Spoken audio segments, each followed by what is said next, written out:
Alfredo Donado. Él es, bueno, ingeniero electrónico y en comunicaciones. Además, ha sido lector y conocedor del vasto mundo de los cómics. Bienvenido, Alfredo, a Portada. Además que tiene un interesante panel del Comic Con que arranca hoy, ¿eh? Correcto, muchas gracias, Juan. Sí, el día de hoy inicia la Comic Con, sin embargo, la participación de nuestro panel, Ujú.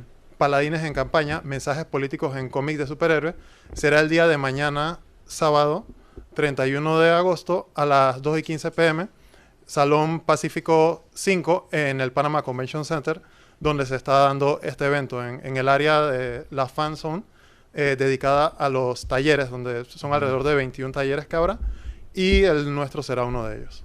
Claro, mira, quisiera, bueno, arrancar la entrevista, bueno, hablando un poquito sobre esta idea que la que ha ido cambiando, ¿no? Del cómic, ¿no? Durante mucho tiempo el cómic se asoció como un hobby juvenil, ¿no? Obviamente se ha ido evolucionando en tantos años del cómic y además una simplificación un poco, ¿no? Pero después de 2000 para acá ha habido como un boom ligado al tema del cine, y ahora pasó de ser un tema de nicho a una cuestión mainstream, ¿no? Mucha gente le gusta el cómic.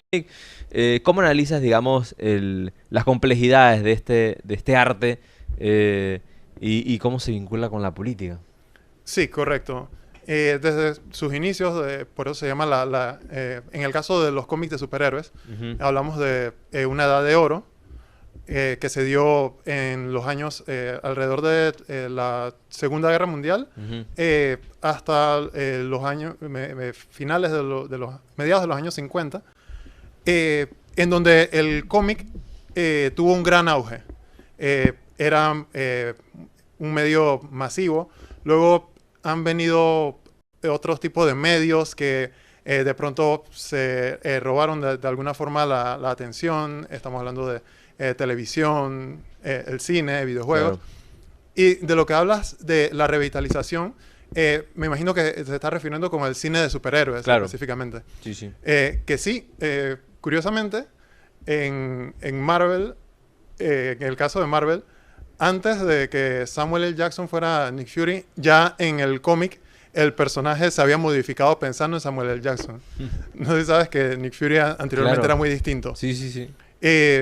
Y pues sí, se ha visto que es una forma en la que la audiencia del cine se encuentra con estos personajes y como en el cine se hacen películas quizás cada 2 años, cada año, aunque en los últimos años vimos un Mm. boom en el que sacaron muchas series, pero ya eso está volviendo a calmarse un poco.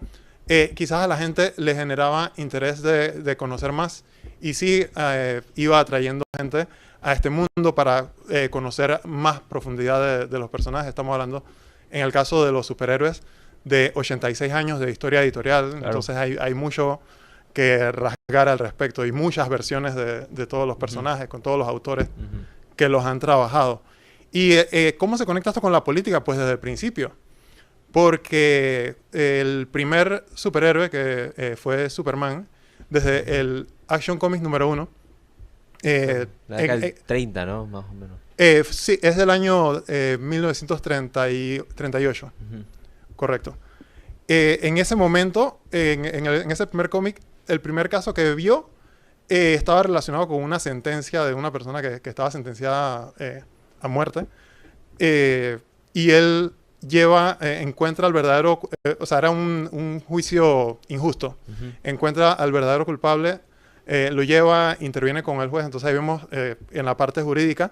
Pero lo más importante es que al final de ese cómic, Superman comienza a hacer una investigación de corrupción en el Congreso de Estados Unidos de alguien que está promoviendo guerras para venta de armas, cosa que sigue sucediendo. Claro. Entonces vemos que allí ya se veía como esta connotación pacifista del personaje, Ujú. incluso antes de que Estados Unidos entrara en la Segunda Guerra Mundial, aunque ya estaba en la psiquis, estaba Claro. la tensión, ya todo lo que estaba pasando en Europa, Claro, es que pero también, Estados Unidos no había entrado en el claro, conflicto. claro, efectivamente, bueno, los cómics, que como un arte sensible, digamos, a lo que te ocurrió en el ambiente, era el periodo en el que se discutía en Estados Unidos si entraba o no entraba a la guerra. Bueno, Estados Unidos puede entrar a la guerra en el año 41 después de que Japón ataca Pearl Harbor y todo esto.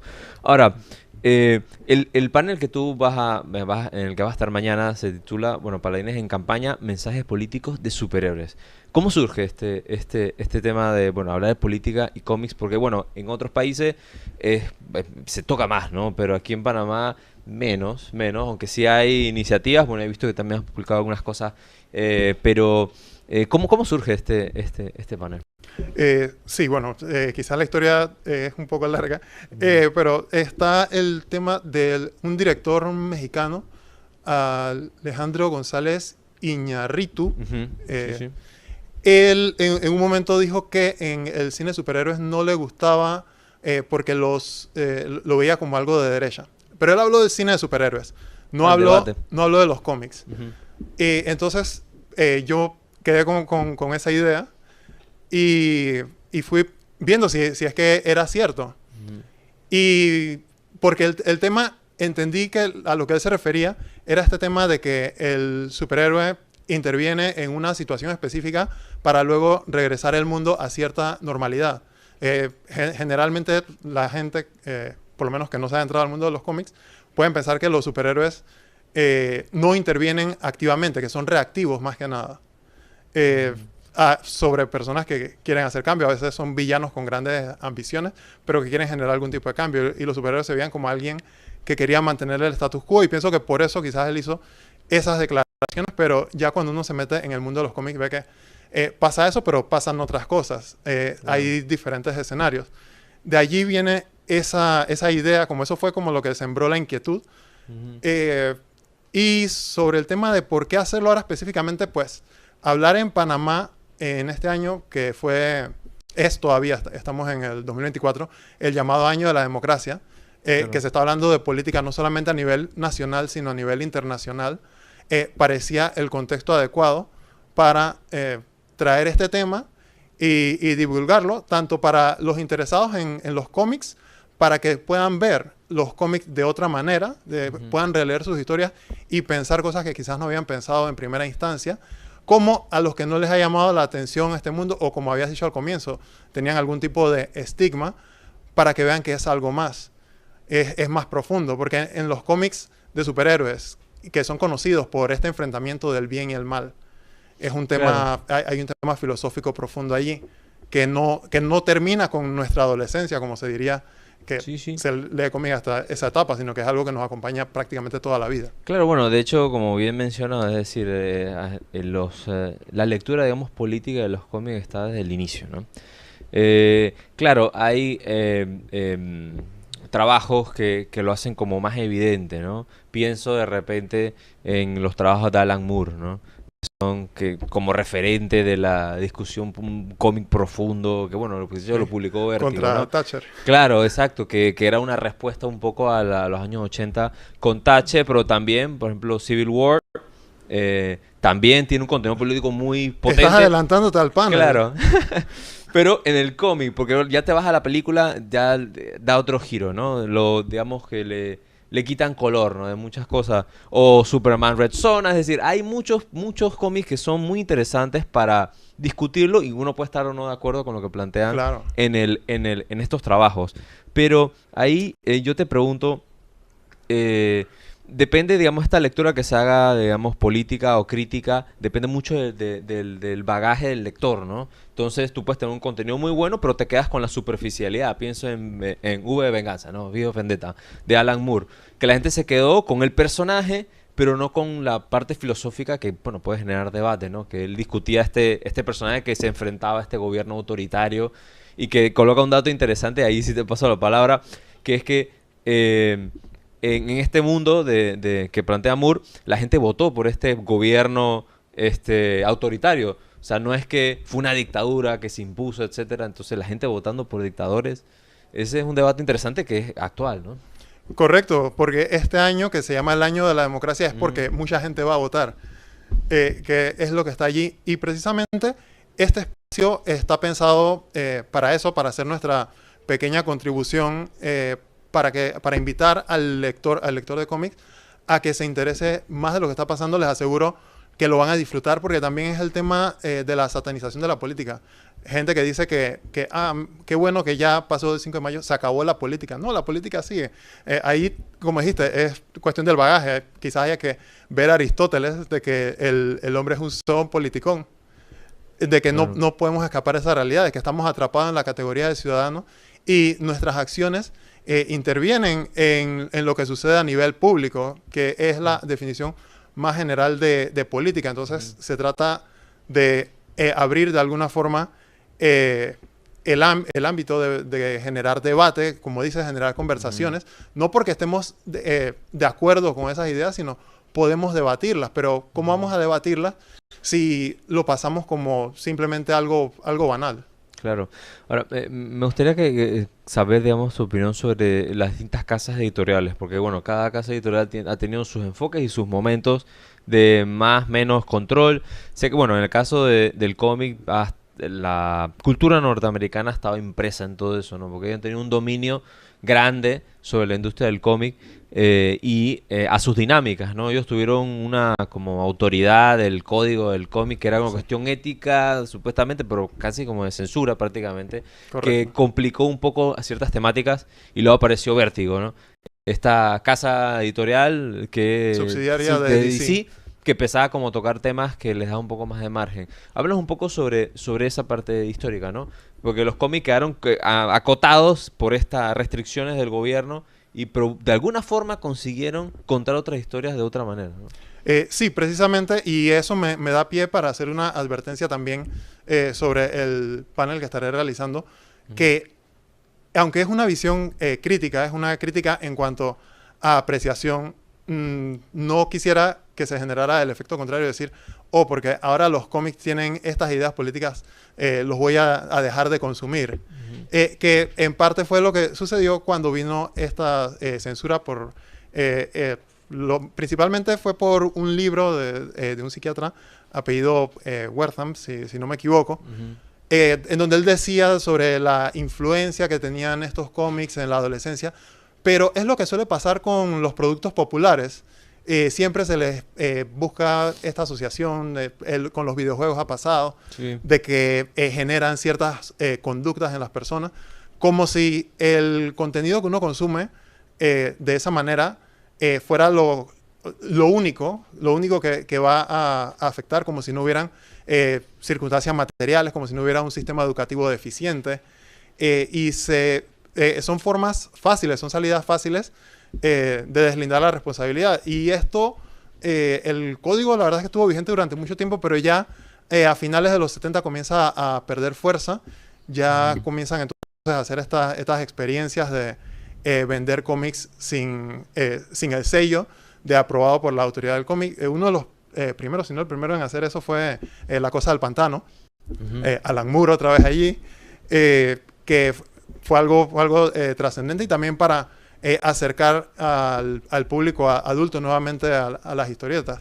También la censura también puede ser algo a lo que un artista le saque provecho, porque se puede dar para historias muy descabelladas, y también la creatividad del artista para poder transmitir un mensaje velado, pero que le impide hacerlo abiertamente, pero lo puede hacer de una manera soslayada. Claro. Ujú. Ahora, siguiendo también en la línea de lo que planteas, ¿no? Eh, Veo que también tienes aquí, bueno, algunos trabajos interesantes de X-Men de podemos hablar. X-Men es para mí uno de mis favoritos, Ok. porque precisamente, bueno, entró una discusión bien interesante sobre el tema de la discriminación, de la discusión sobre el otro, quién es el otro y por qué frente al otro tengo que marginarlo. Es decir, ahora, X-Men ha evolucionado mucho y han tocado muchas temáticas en distintos momentos. Pero lo que quería preguntarte sobre esto era que, digamos, como mencionaba, el cómic, especialmente el de Estados Unidos, ha influido mucho en el mundo, porque podríamos hablar del trabajo del cómic en Europa o también en Sí. América Latina, que esos son otras influencias artísticas, pero también desde el punto de vista político, otras ideas, ¿no? Por motivos de Entonces, tiempo en el panel, que es de una hora, ujú, nos vamos a concentrar en superhéroes que se ha desarrollado principalmente en Estados Unidos. ujú, Pero sí, el cómic es muy amplio. Y tomé el cómic porque estaba viendo una referencia en la que unos ciudadanos de Genosha, este lugar donde hubo un apartheid mutante importante, Ujú.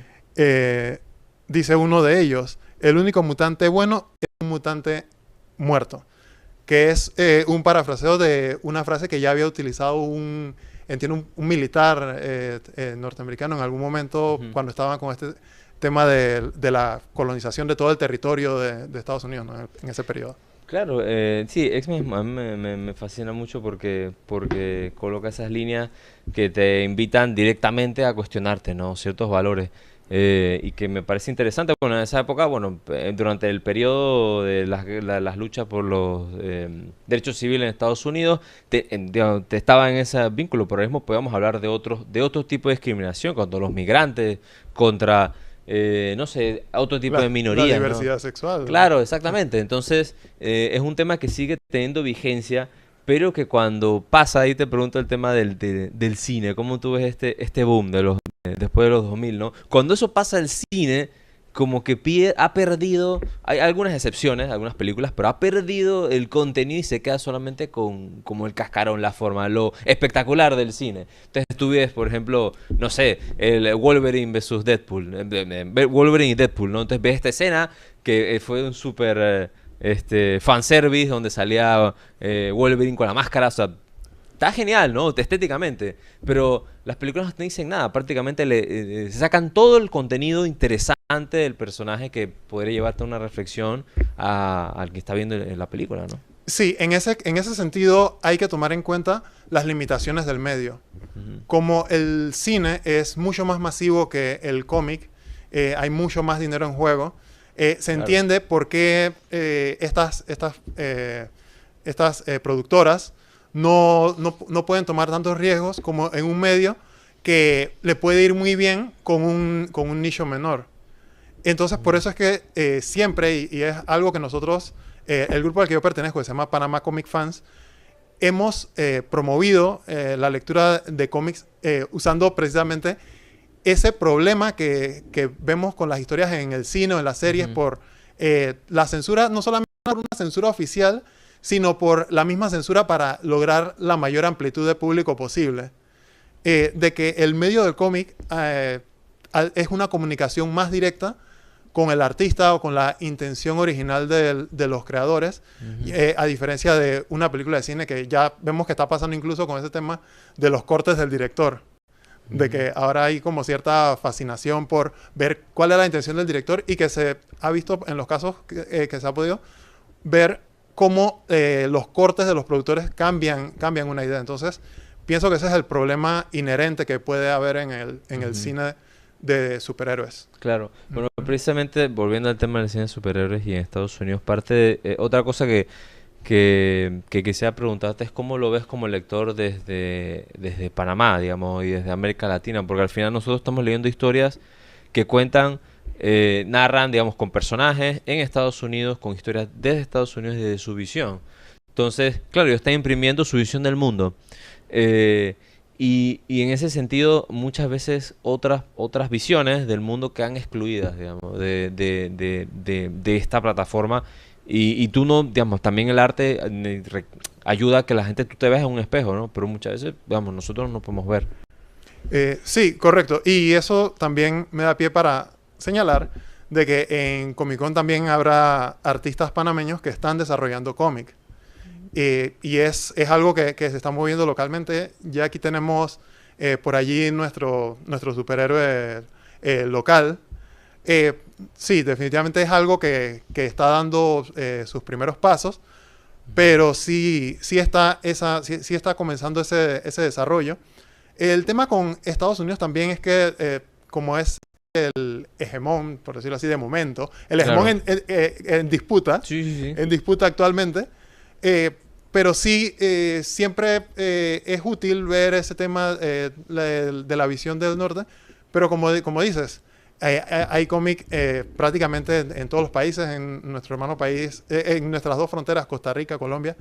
También, como dije, ya Panamá está ingresando en ese mercado con otra sensibilidad, porque también es eso, el tema de los superhéroes, es difícil concebirlo de que hubiera nacido en otra latitud, porque está este tema de la ideología liberal muy metida en Estados Unidos, con esta frase de Thomas Jefferson, de que el árbol de la libertad debe ser regado de vez en cuando con la sangre de patriotas y tiranos, de que se ve ahí como en el culmen que tiene la libertad, y por eso Superman desde su primer cómic rompe la ley. Se mete, hace un allanamiento en morada, se mete en la casa de un juez, no le importa la ley. Porque es el tema de una justicia que está sobre la ley, pero tiene la libertad de hacerlo porque tiene el poder. Entonces, en otras sociedades que respetan más el derecho, por lo menos vemos en los casos de Japón, que son muy formalistas, no sé si conoces My Hero Academia, que en el caso de Japón, ellos ponen este tema de, una licencia en One Punch Man, tienes que tener licencia para ser un superhéroe. Sí, que sí. eso, cuando se mete en Estados Unidos, en un cómic como Civil War, genera... se puede guerra generar civil, un evento por esa ideología, porque no están tan dispuestos a aceptar una regulación como en otras latitudes. Claro, bueno, precisamente sobre ese mismo tema, sobre cómo las lecturas de distintos elementos de la sociedad, como el poder, el orden, me viene a la mente y vuelvo otra vez al cine, ¿no? Para también una referencia a la gente que nos sigue, ¿no?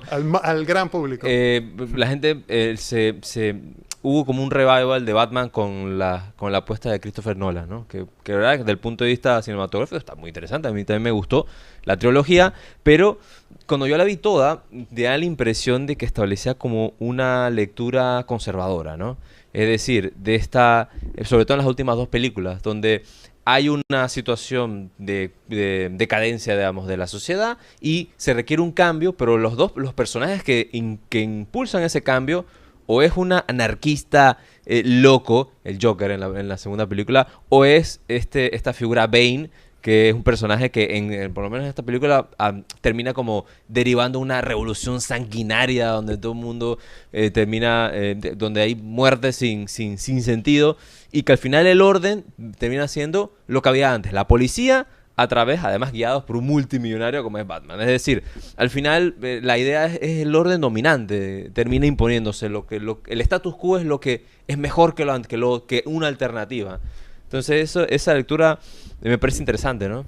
Sí, precisamente quizás que legitima, los come unos legitiman el orden. Estaba pensando en Batman cuando hizo esas polémicas declaraciones hace ya más de una década. Pero sí, y es el tema que tiene que ver con, por eso digo, la sensibilidad del creador, y por lo menos ahora hablando de Batman, del mismo arquetipo de un multimillonario que en las noches le pega a los malhechores. Ya es una lectura problemática, pero es el título más exitoso de claro, DC. Que es como una fuerza paraestatal. Entonces, o sea. se trata también de qué es lo que está conectando con el público. Entonces, esto es en dos vías, porque son los creadores los que hacen ese tipo de cosas y cómo conecta el público con eso. Entonces, ahora hay que ver si es que el público conecta con eso o si es que la visión son tan buenos contadores de historia que hacen que a la gente le enganche y no se ven, no toman conciencia del trasfondo político que hay ahí y lo asumen acríticamente. Que yo digo, lo puedes consumir, pero trata de que pase por el filtro de tu pensamiento para saber si estás o no estás de acuerdo con lo que se está planteando aquí. Ahora que citas las películas de Batman de Nolan, el Joker allí hace esta cita impactante de cómo a nadie le importa los cientos de personas que mueren en un conflicto en Medio Oriente quizás, pero ya si él va a poner una bomba en un lugar, todos pierden la cabeza en una ciudad porque no es lo que se supone que debería suceder. Entonces, allí, no sé la verdad, la visión de Nolan política, pero sí te introduce mensajes que te invitan a una reflexión, aunque al final él tenga que poner al villano porque sabe que son ideas revolucionarias, te las pone allí y te dan como el tema, puede que tenga un punto, como mucha gente ha dicho con Thanos también, con el tema malthusiano, de que puede que tenga un punto, aunque al final vayan a ser derrotados por el tema de la misma dinámica de estas historias y el maniqueísmo que pueda haber implícito en ellas. Claro, bueno, digamos, una lectura así menos conservadora en el cine también, con personajes de los cómics es la película Joker de Joaquín Phoenix, ¿no? Que a mí me gustó mucho en el sentido de que, aunque cuenta esta historia, digamos, del Joker, y cómo, digamos, termina en la locura, al final no es, su locura no surge de la nada, ¿no? No surge de, vale, cayó un ácido o alguno de este tipo de salidas del cómic, sino surge de un problema estructural de la sociedad, ¿no? Es decir, la salud pública no funciona, o sea, hay unas líneas críticas en la película, ¿no? Que al final que casi que es como una advertencia de que esto es lo que puede ocurrir en una sociedad que no atiende todas estas desigualdades. Y a mí lo que me llamó la atención también es que fue un boom en taquilla. O sea, a la gente le gustó no solamente por Hasta ser hace poco Joker. la destronó Claro, Wolverine. sí, exacto. Entonces, yo pienso que no solamente fue por el personaje, que el Joker es, digamos, querido por la gente, por todos los que le gustan el cómic y fuera, pero también por la temática que estaba planteando. Y que incluso empezaron a decir que no, que esa película era de izquierda, socialista, no sé qué, en Estados Unidos. Sí, correcto. Y estás hablando... Porque esa es cuestionaba una, el capitalismo, digamos, ¿no? es una de mis películas favoritas también. Y sí, precisamente da la oportunidad, precisamente al ser un villano, da esta libertad al director de exponer estos mensajes. No sé si recordarás o habrías visto, quizás no, la serie de Batman de los 90, Sí, sí, sí, que claro. Un también era clásico. muy buena por esto, porque le daba un contexto a estos villanos, daba una historia, no es simplemente que alguien se levanta un día y decide voy a ser el malo y voy a comenzar a matar gente, sino que les da un contexto para que entendamos de dónde viene el problema y nos permite replantearnos a nosotros como sociedad, el tema político, qué hacer para corregirlo. Y ahora que hablas de eso, me trae a colación algo que tenía aquí señalado en este cómic de La Mujer Maravilla, que donde ella, no sé si se podría ver en la cámara. Sí. La producción aquí nos da la ayudita. Sí, ok. Ujú. Bueno, allí ella está con el rey topo. Ujú. Están los hombres topo que eran malvados. Ujú. Básicamente esclavizaban a mujeres porque ellos no podían ver y a las mujeres la pintaban de forma fosforescente. Es una historia extravagante. Sí. Pero los hombres topo al final, la Mujer Maravilla no corrige su problema enviándolos a la cárcel, sino ella les hace, si la Mujer Maravilla sabe de medicina, en esta primera interpretación al menos, Ujú. en la original, ella les hace una operación para que tengan la vista y ya al recuperar la vista, ya salen de esta condición malvada. Y es algo que está muy presente en estos primeros cómics de La Mujer Maravilla, porque en el país de ella, de Temisquira, Ujú. no era solo una isla que es Isla Paraíso, que es la que usualmente se habla, sino que también había una isla de la Reforma, una isla donde enviaban a las mujeres también, porque en Temisquira solamente podían haber mujeres, pero las enviaban como a esta reeducación. Entonces se hace un énfasis en la resocialización que a veces no se hace, por lo menos muchas veces en Batman se ve como que él atrapa a los malos y ya que el aparato institucional podrido vea lo que hacen en las cárceles o en Claro. Arkham Asylum. O simplemente no se sabe. Es decir, nada más se queda en la parte de esa, que lo detienen y luego no se sabe esa contraparte de institucional real, ¿no? De dónde quedan los presos. La gente que tiene un problema psiquiátrico, donde... Eso me parece interesante. Que es esta una noción. visión política de mucha gente, de personas que han cometido crímenes, piensan que ya no tienen nada que hacer en la sociedad, que debería de tirarse la llave. Una lectura así muy buquelista de la sociedad, de esta idea de la mano dura y que al final es una cuestión de hacer cárceles, construir más cárceles. Entonces, pero eso no resuelve el problema, ¿no? Realmente de seguridad, etcétera. No sé si tenemos una de las fotos también, porque quería sobre el tema de los trabajos de Moore. A mí me gustó muchísimo Watchmen, la verdad. Para mí fue uno de los cómics que me cambió, digamos, la lectura que yo siempre había tenido de los superhéroes. Bueno, ahí hay dos trabajos tremendos. Uno es Watchmen y otro es V of Vendetta de Moore.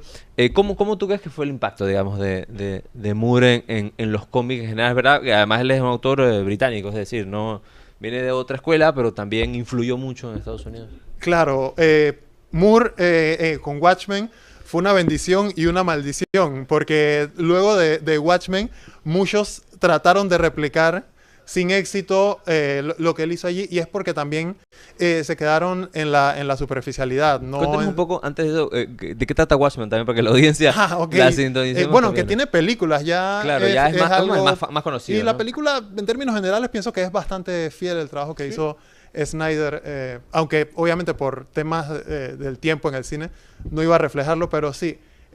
Watchmen va de este grupo de vigilantes que se ven distintas etapas, se ven dos generaciones de superhéroes, una donde podemos decir que estaba esta edad dorada de estos, los Minutemen. Ujú.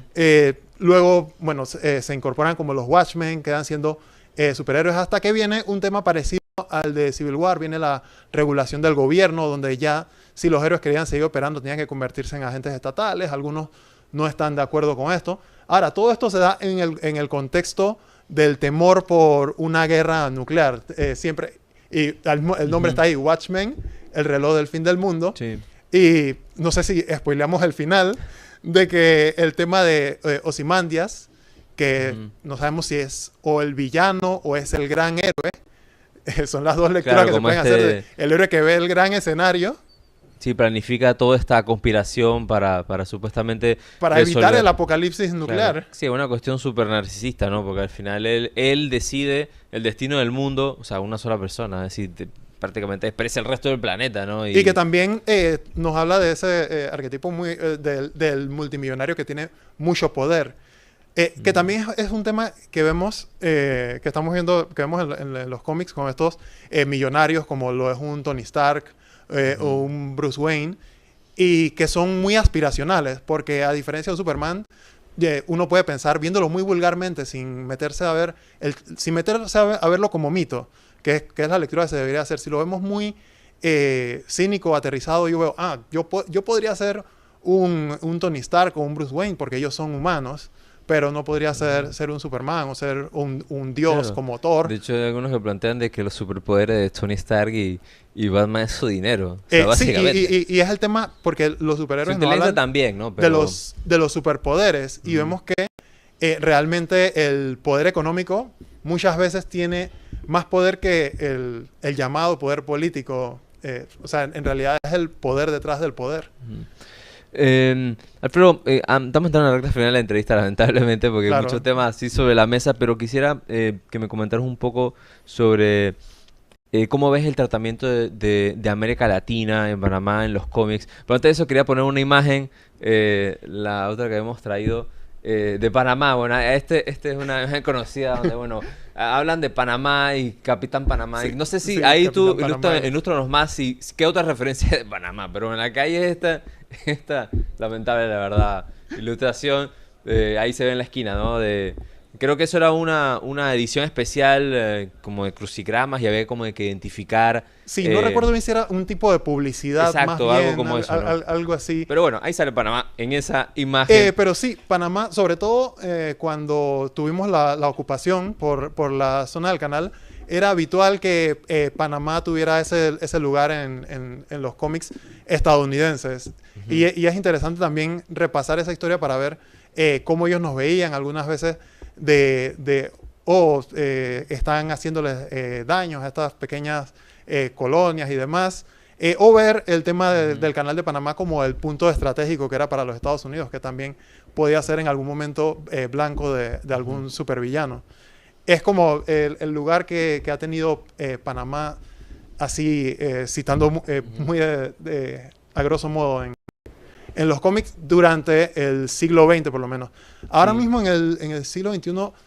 ¿Había alguna referencia, digamos, en Panamá en los cómics, digamos, más allá de estas imágenes? Bueno, que pusimos? recuerdo, ahora mismo me viene a la mente un cómic de Brian Vaughan, una reedición de Swamp Thing, donde un agente rememora, pero nuevamente va el tema de la invasión a Panamá. O sea, Bueno. todo lo que conozco, por lo menos, es muy en referencia a acontecimientos del siglo XX. O sea, no hay como un personaje específico, digamos, que construya su historia en Panamá o que sea panameño, que se sepa, digamos. No, de momento eso ha faltado todavía, pero como digo, ya como dije, nosotros tenemos superhéroes en Panamá. No sé si lo puedo mencionar. Sí, sí, sí. El Quasar. El Quasar. Y bueno, ya en el tema de la sátira política también podríamos hablar de Ratamán.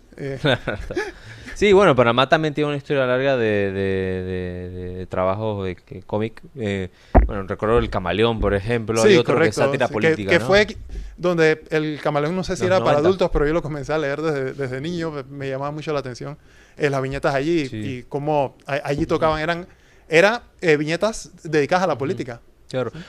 Antes de cerrar, Alfredo, ¿cómo tú mides la producción de cómics en Panamá? Ya antes me lo habías mencionado, que hay gente que está trabajando eso, pero como todo en este país, especialmente en cultura, es un esfuerzo triple, ¿no? Hacerlo, trabajarlo, desarrollarlo, publicarlo. ¿Qué perspectivas tú ves en ese sentido? Sí, ok, una de las fortunas de este siglo XXI, de todos los avances que se ha tenido con la tecnología, es que los autores tienen más facilidad de autopublicación. Entonces, incluso si no puedes publicar en un formato impreso tradicional, que hay muchos que lo hacen y se autopublican con mucho esfuerzo, también lo puedes hacer a través de webtoons, a través de la web pueden transmitir sus historias. Hay algunos que incluso las páginas las suben en páginas de Instagram. Entonces, sí hay un interés genuino de los autores en dar a conocer su obra. Esperamos que los medios le den la apertura para que ellos puedan difundir su material y se sepa que se hace cómic en Panamá. Como te digo, no está tanto con esta tradición de los superhéroes porque es algo muy sui generis de los Estados Unidos que luego se globalizó, pero si nosotros desde cómics costumbristas, de fantasía, de ciencia ficción, horror, ya podemos encontrar esos géneros en el mercado panameño. Interesante. Hoy estuvimos